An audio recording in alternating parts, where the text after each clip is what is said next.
Anda kembali bergabung di Fokus Terkini. Kita masih membahas mengenai konser tidak dilarang, tapi kemudian bagaimana mengarahkan event musik ini agar berjalan di tracknya, berjalan dengan lancar dan juga tidak ada korban di sana. Karena belajar dari beberapa event yang kemudian beberapa waktu lalu dihentikan, bahkan dipospon untuk waktu yang belum ditentukan ya oleh pihak kepolisian.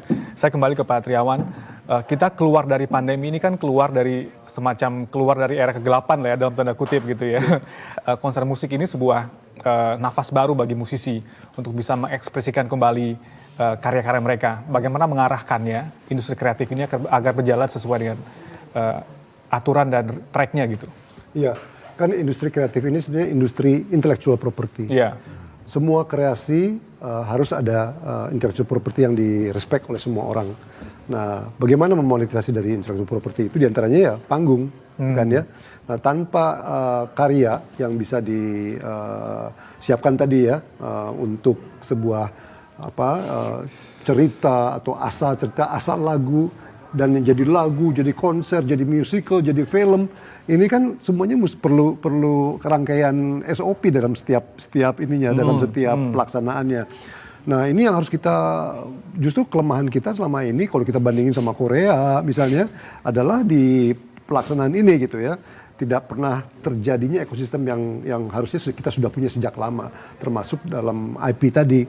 Ini memang tugas, kalau saya tuh merasa walaupun saya sudah tidak bertugas di Badan Ekonomi Kreatif, tapi saya merasa ada pertanggungjawaban saya untuk terus bisa melahirkan suatu ekosistem yang baik gitu. Jadi Indonesia sebagai satu market yang sangat potensial sudah wajib punya semua itu gitu kan.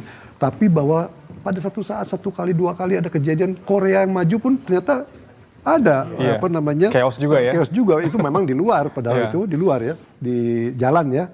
Ada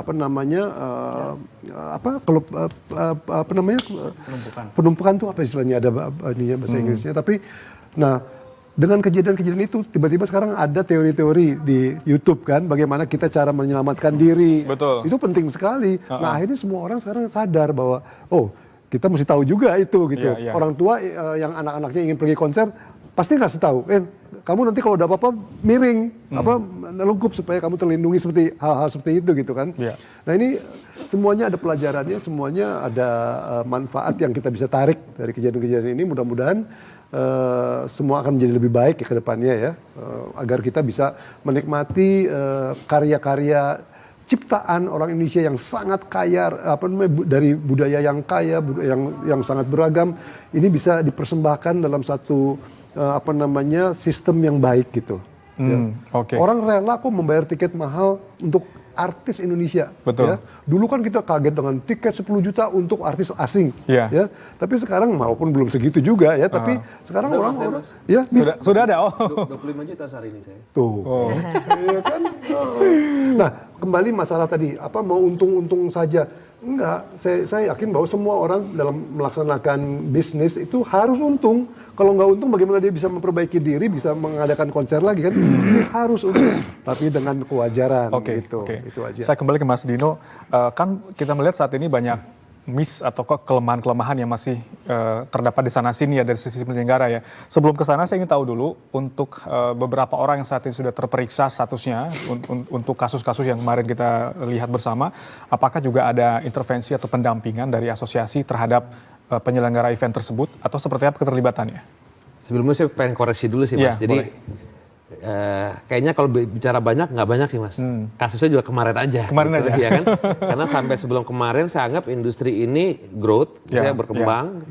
Terus juga secara ekonomi juga bagus. Makanya saya sempat diwawancara juga menghadapi resesi dunia nantinya gitu.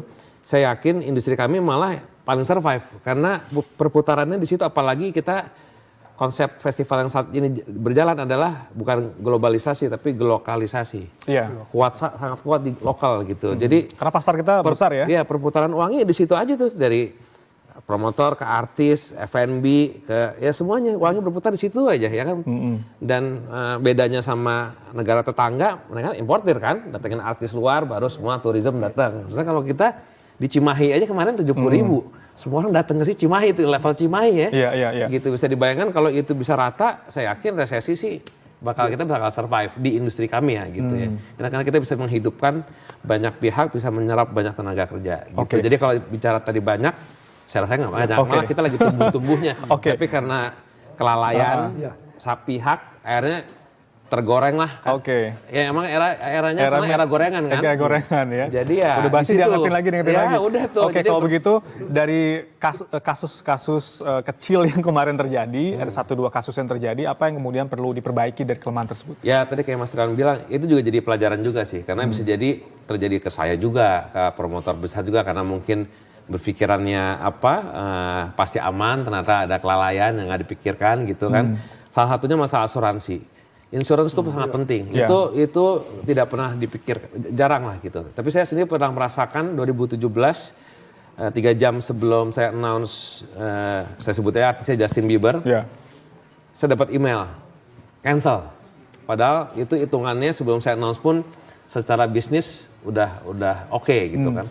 Tapi beruntungnya saya teredukasi sama international culture, emang harus diasuransiin. Nggak cuman masalah jiwanya, selamatan, tapi ekonominya, profitnya juga lo harus insure, lo secure gitu. Kalau lo udah untung lo asuransiin. Nah di sini belum ada tuh, tapi saat itu saya pakai jasa internasional untuk ngebidding beberapa asuransi, dan beruntungnya saya menang. Jadi biarpun nggak full untungnya, tapi paling nggak secara bisnis tetap terjaga. Nah di konteks itu maksud saya ke depan memang promotor itu harus memakai asuransi. Itu yang hari ini mungkin masih banyak orang belum terlalu concern gitu ya. Karena asuransi ini ikut menjaga kita dalam hal administratif. Contoh misalnya kemarin asuransi pasti akan cek kan. Ini kapasitas berapa, lo penonton berapa gitu kan. Kalau misalnya ini harus jawabnya jujur loh mas asuransi. Kalau dia bohong kan nggak bisa diklaim. Gitu. Jadi itu salah satu contoh. Jadi makanya promotor saya juga tadi ngomong, saya juga minta dukungan Kemenparekraf, masalah asuransi juga harus disupport. Jadi kita punya kebiasaan nggak hanya mikirin kita aja, bisnis kita pikirin, manusia juga harus kita pikirkan. Jadi bentuk tanggung jawab dari penyelenggara juga ya? Iya, dari penting, karena itu juga alat kontrol juga. Karena secara administratif tadi saya bilang tuh, kita harus mengisi semua aspek dengan benar dan jujur. Mas Kadri melihat dari insiden yang terjadi, 1-2 insiden yang terjadi kemarin, apa yang mungkin pertanyaannya sama, apa yang perlu diperbaiki, kelemahan-kelemahan apa yang perlu kita tambal di situ? Ya, kalau saya bilang,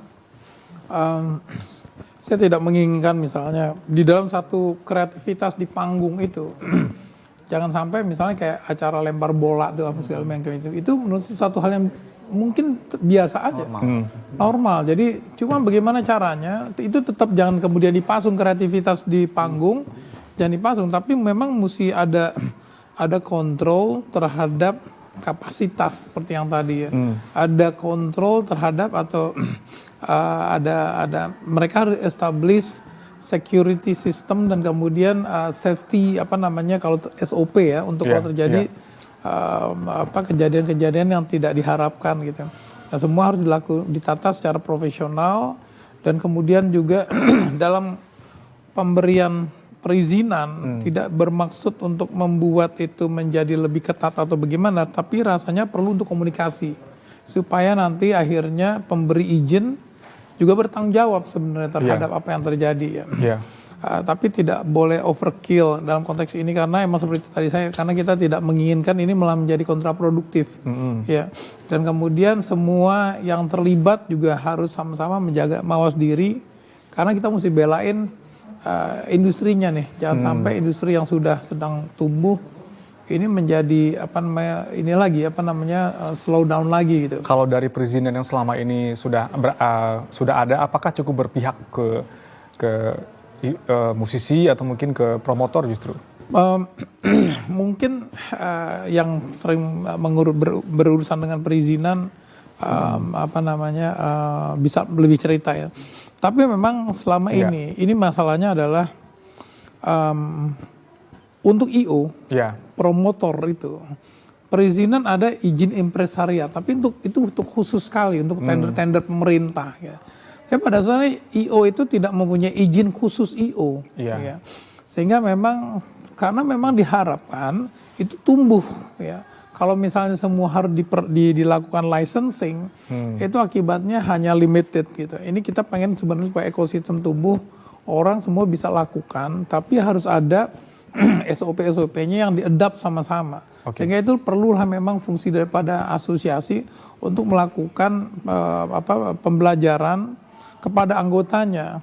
Kalau dia bukan anggota, mungkin saya nggak tahu bagaimana, tapi mungkin saya bisa sampaikan kepada Mas Dino supaya juga diperluas ini untuk yang bisa masuk asosiasi sehingga ekosistem itu terkontrol gitu ya, terkendali ya, dan memberikan pendampingan sehingga akhirnya konsernya jadi aman. Oke, kalau Mas Dino mungkin saya sambung dulu ya. Proses perizinan selama ini yang sudah berjalan, apakah segampang atau sesulit itu? Kalau sebelum pandemi udah. Pas saat pandemi ya sulit. Cukup struggle karena banyak ya pos-pos yang mesti dilalui ya. Banyak pihak yang harus memberikan approval kan. Salah satunya ya Satgas Kemenkes sendiri gitu kan. Terus juga akhirnya tercipta culture last minute izin gitu. Bisa izin keluar itu H-1 atau berapa jam sebelum itu bisa. Mengkondisikan itu bagaimana tuh? Nah itulah tantangannya kami gitu kan. Gitu. Kemarin sempat ada ide boleh announce event saat izin keluar. Wah, berarti hitungannya kita announce-nya pas acara selesai tuh. Iya kan? Jadi ya, jalan itu, dulu deh gitu maksudnya. Iya, Mas. Ya sebenarnya secara proper memang harus seperti itu. Kita izin, kita kantongin baru kita announce. Tapi kita kan di sini nggak bisa seperti itu. Untung keluar izinnya ya. Kalau nggak keluar gimana? Iya, maksud saya emang semua strukturnya memang harus sama-sama kita benahi sih Mas. Gitu. Yang saya bisa tambahin. Oke, silakan Pak. Soal izin ini kan masalahnya ada di tangan pihak negara kan ya. Apakah itu keamanan yang memberikan izin. Nah ini memang mereka semua harus punya jiwa yang sama kita. Jiwa entrepreneur bahwa ekonomi itu bisa bergerak diantaranya dengan musik semua kan. Para pihak keamanan, polisi, anaknya mungkin jadi artis, kan ya, ada adiknya jadi artis ya, yang mesti hidup juga. Jadi dalam menangani of art juga ya, sense of art, sense of business, jangan hanya melarang, tidak tapi betul-betul berkomunikasi, tanya jawab, dialog gitu kan, gimana sebaiknya mengayomi gitu kan. Nah jadi juga diantaranya kalau itu nggak tercapai, bisa tuh orang-orang sudah bikin rencana konser, sudah mempromosikannya, tiba-tiba sejam sebelum konser dilarang. Pernah tuh ada kejadian Tulus, ya, betul. Mas Tulus itu kan. Betul. Wah itu ini sekali sangat merugikan. Itu setback menurut saya kalau sampai kejadian lagi seperti itu. Semua banyak dikorbankan. Oke. Jadi kalau selama ini di birokrasi sudah punya sense of art, sense of business belum? Ada yang sudah, ada yang belum, gitu. Ada yang sudah, ada yang belum. Harusnya merata. Harusnya merata, punya jiwa, punya passion yang sama juga harusnya. Betul. Karena ini kan perbanyak komunikasi. Perbanyak komunikasi. Oke. Saya ke Mbak Devi dulu ya, Mbak Devi. Ada nggak sih, mungkin nggak tertulis ya, ada nggak sih adabnya untuk nonton konser? Saat ini kita lihat nih banyak anak muda yang banyak gerak-gerakan FOMO, fear of missing out, kehilangan momen, sehingga lebih banyak yang tidak menikmati musiknya tapi malah sibuk merekam sehingga kemudian ya kita nggak tahu apa yang terjadi dengan hal tersebut. Oh ya, memang sekali lagi yang namanya adab itu bukan sesuatu yang ada dalam DNA manusia.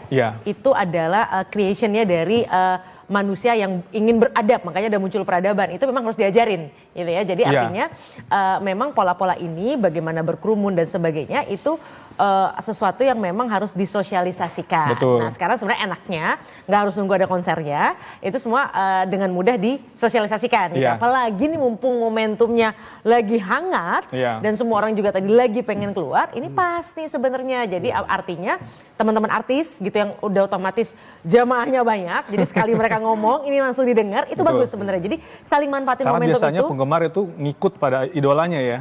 Apapun yang dikatakan pasti ngikut. Patron klien tadi lah, orang Indonesia lokomotif gerbong banget lah. Gerbong tuh berpeluang untuk ngikut. Nah tadi saya merasa bahwa sebenarnya kalau tadi balik ke undang-undang sebenarnya kalau kita teliti baca itu kayak negara udah berpihak banget. Karena misalnya Untuk internasional paling lambat 30 hari. Kalau yang profesional nggak mungkin baru 30 hari menjelang akan izin. Pasti 6 bulan bahkan setahun sebelumnya sudah. Jadi artinya kalau kemarin ini kan kita perlu tahu pandemi ini situasi luar biasa. Kalau kemudian ada yang mendadak-mendadak itu lebih karena memang situasinya berbeda. Sebelum pandemi juga negara itu paham kok soal bisnis. Saya sangat optimis soal itu. Siap. Jadi budaya-budaya seperti itu mesti kita kita sosialisasikan lagi pada para penikmat musik ya. Iya. Sebelum kita jeda, kami ingin sapa dulu sudah bergabung bersama kami musisi ini idola saya juga ya, Mas Dewa Bujana. Selamat malam, Mas Bujana. Malam. Terima kasih sudah bergabung. Kita membahas saat ini, kami sudah bicara banyak tadi mengenai bagaimana sebetulnya sebuah konser yang menjadi lokomotif ekonomi pasca pandemi ini bagi musisi dan juga bagi para penikmat musik ya. Mungkin pertanyaan yang tadi sudah saya ajukan juga, bagaimana Anda melihat saat ini banyak konser musik yang satu di antaranya kemarin adalah sempat ricuh dan sempat ditangguhkan. Anda melihatnya seperti apa, Mas?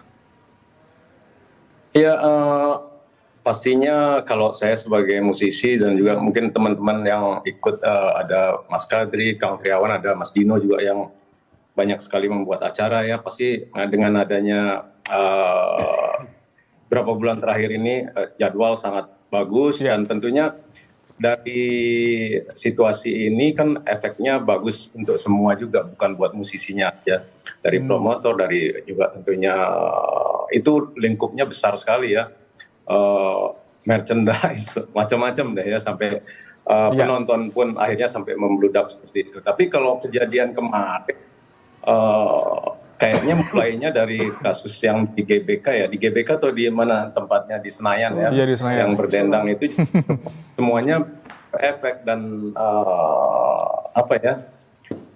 saya nggak tahu kenapa bisa kejadian seperti itu sampai over capacity misalnya, itu artinya kan perizinannya gimana, mungkin itu perlunya asosiasi semuanya terlibat dengan asosiasi promotor ya, harusnya ya semuanya terkontrol. Seperti mungkin tadi Mas Dino udah cerita tentang asosiasi promotor, harusnya promotor baru semua juga terlibat atau mungkin dapat izin tentunya dari asosiasi ini dulu, baru terus dapat izin dari kepolisian. Kalau akhirnya semuanya ngebut bikin tanpa, boleh dibilang tanpa pengalaman jadinya ya, mungkin awalnya dari bikin pagelaran kecil langsung gede-gedean, nggak teratasi seperti itu, efeknya jadi banyak teman-teman akhirnya yang cancel banyak banget sih, teman-teman band termasuk saya di Gigi ada beberapa cancel, tapi kan efeknya bukan cuma bandnya lagi, perangkat lainnya banyak sekali, dari perjalanan, penerbangan, semuanya berantakan jadinya. Itu mungkin yang saya lihat seperti itu sekarang. Jadi tentu kita nggak berharap nih kejadian insidental ini bisa kemudian digeneralisir untuk penyelenggaraan event-event besar berikutnya ya, Mas Dino ya. Kita masih punya satu segmen terakhir. Setelah ini kita akan bicara mengenai bagaimana kemudian masa depan penyelenggaraan event di Indonesia. Kita menyambut era baru pasca pandemi juga. Setelah ini kami akan kembali usai jeda.